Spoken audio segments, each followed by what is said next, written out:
బహుళార్థ సాధక ప్రాజెక్టు ఆంధ్రప్రదేశ్కు వరదాయిని అయినా సరే పోలవరం ప్రాజెక్టు ఎత్తు తగ్గించడంపై ఇప్పటికే పెద్ద ఎత్తున చర్చ కొనసాగుతుంది. దీని ఎత్తు తగ్గిస్తే ప్రాజెక్టు మనుగడే పూర్తిగా దెబ్బతింటుందని వైఎస్ఆర్సీపీ వాదిస్తుంది. ఈ నేపథ్యంలో ఎత్తు తగ్గించడానికి దాదాపు అన్ని ఏర్పాట్లు జరిగిపోయినాయి. మరోవైపు బడ్జెట్లో కూడా దాని ఎత్తు తగ్గించినట్టే ప్రస్తావన వచ్చిందని చెప్తున్నారు. దీనికి సంబంధించి ఒకవేళ పోలవరం ఎత్తు పూర్తిగా తగ్గిస్తే మాత్రం దాని పర్యవసానం ఎలా ఉండబోతుంది? ఎత్తు తగ్గిన పోలవరం బ్యారేజ్తో సమానం. చంద్రబాబు నాయుడు గారు ప్రతి సమయంలోనూ తన ప్రయోజనాలు తప్ప రాష్ట్ర ప్రయోజనాలను చూడరు. రాష్ట్ర ప్రయోజనాలతో ఆయనకి పని లేదు అనేటువంటిది దీని ద్వారా తేటతెల్లమవుద్ది. ఎలా అంటే పోలవరం ప్రాజెక్టు నిర్మాణం రాజశేఖర రెడ్డి గారి ఆలోచన. రాజశేఖర రెడ్డి గారు ఆ రోజు కెనాల్స్ ఇది కానీ ల్యాండ్ ఎక్విజిషన్ కానీ ఇవన్నీ చేసేసి ఆయన ప్రారంభించినటువంటి ప్రాజెక్టు కేంద్ర ప్రభుత్వం విభజన హామీలో ప్రధానమైన హామీగా పోలవరం నిర్మాణం చేస్తానని చెప్పారు. ఆ పోలవరం నిర్మాణాన్ని తన ప్రయోజనం కోసం 2014లో ఓటు నోటు కేసు కోసం విభజన సమయంలో ఓటు నోటు కేసు కోసం ఈ రాష్ట్రానికి వచ్చేసిన సందర్భంలో చంద్రబాబు నాయుడు గారు పోలవరం నిర్మాణం బాధ్యతలు తీసుకున్నాడు. బాధ్యతలు తీసుకున్నటువంటి చంద్రబాబు నాయుడు గారు చేసిన ఘోర తప్పిదమే కదా పోలవరానికి శాపం. ఏదైతే 194 టీఎంసీలు 45.72 ఎత్తుతో పోలవరం నిర్మాణం జరగాలనేటువంటిది ఆనాడు ఉన్నటువంటి ప్రతిపాదన. చంద్రబాబు నాయుడు గారు తీసుకున్న నిర్ణయం వల్ల పోలవరం జాప్యం జరగడం వల్ల సుమారు మొన్న మా ఫైనాన్స్ మినిస్టర్ గారు బుగ్గన రాజేంద్రనాథ్ రెడ్డి గారు చెప్పారు, ఇవన్నీ రెక్టిఫై చేయడానికి మాకు 4 సంవత్సరాలు పట్టింది. ఇప్పుడు ఏదైతే 12,700 కోట్ల రూపాయలు వస్తుందో ఆ అమౌంట్ని గతంలోనే జగన్మోహన్ రెడ్డి గారు ప్రభుత్వం ఉండగానే శాంక్షన్ చేశారు. ఇవాళ చంద్రబాబు నాయుడు గారికి ఏంటి, నాకు ఈ 5 సంవత్సరాలు చాలు, ఇందులో నాకు ఎంత లాభం వస్తుందని.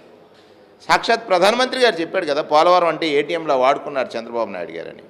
ఇవాళ 41.15%, 15 అంటే సుమారుగా 194 టీఎంసీలు సామర్థ్యం ఉన్నటువంటి ఈ ప్రాజెక్టులో 115 టీఎంసీస్కి పడిపోతే దీని విద్యుత్ కానీ ఇప్పుడు ఏదైతే నదుల అనుసంధానం అని సూక్తులు వల్లిస్తున్నటువంటి చంద్రబాబు నాయుడు గారు ఎట్లా అనుసంధానం చేస్తారు అంటే, నేనేమంటానంటే నాకున్న అనుభవంలో చంద్రబాబు నాయుడు గారు తాత్కాలికమైనటువంటి ప్రయోజనాల గురించి ఆలోచిస్తాడు. విశాఖపట్నం ఎత్తుకుపోతారు పథకం అన్నాడు. తర్వాత ఈ పోలవరానికి ఖర్చు పెట్టాల్సిన సొమ్ముని తన ప్రయోజనం కోసం పట్టిసీమ కోసం ఖర్చు పెట్టాడు. పట్టిసీమలో తనకు లాభం ఉంది, ఆ లాభాల కోసం ఖర్చు పెట్టాడు. ఇవాళ మళ్ళీ లాభాలను ఆశిస్తున్నాడు. ఎంతో కొంత వాళ్ళు ఇచ్చిన సొమ్ముతో మనం సరిపెట్టుకుందాం అనేటువంటిది. మీరు కేంద్ర ప్రభుత్వంలో భాగస్వామి, ఎన్డీఏ మీ గవర్నమెంట్ అంటున్నారు, ప్రధానమంత్రి గారు మీది ఏది చెప్తే అది వింటారు. అటువంటి పరిస్థితుల్లో నిన్న బడ్జెట్లో ఎత్తు తగ్గుతూ అంటే 41.5 మీటర్లకే 41.5 మీటర్లకే 41.15 మీటర్స్కే ఎత్తును కుదిస్తూ పోలవరం ప్రాజెక్టుకి 5,000 కోట్లు రిలీజ్ చేశారన్నప్పుడు మీరు ఒప్పుకున్నారంటే దీని అర్థం ఏమిటి? ఖచ్చితంగా ఉత్తరాంధ్ర వాసులు కానీ రాయలసీమ వాసులు కానీ ఆంధ్రప్రదేశ్ రాష్ట్ర ప్రయోజనాలను ఆకాంక్షించేటువంటి ప్రతి వ్యక్తి కూడా దీన్ని ఆలోచించాలి.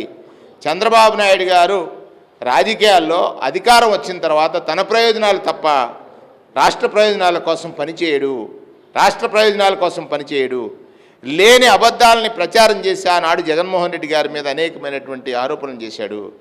అధికారంలోకి వచ్చిన తర్వాత ఆరోపణలు మర్చిపోయాడు. ఆరోపణలు చేసిన అదే తప్పుదాలు అతను ఏదైతే ఆరోపణలు చేశాడో మళ్ళీ అవే అతను చేయడానికి ప్రయత్నం చేస్తున్నాడు.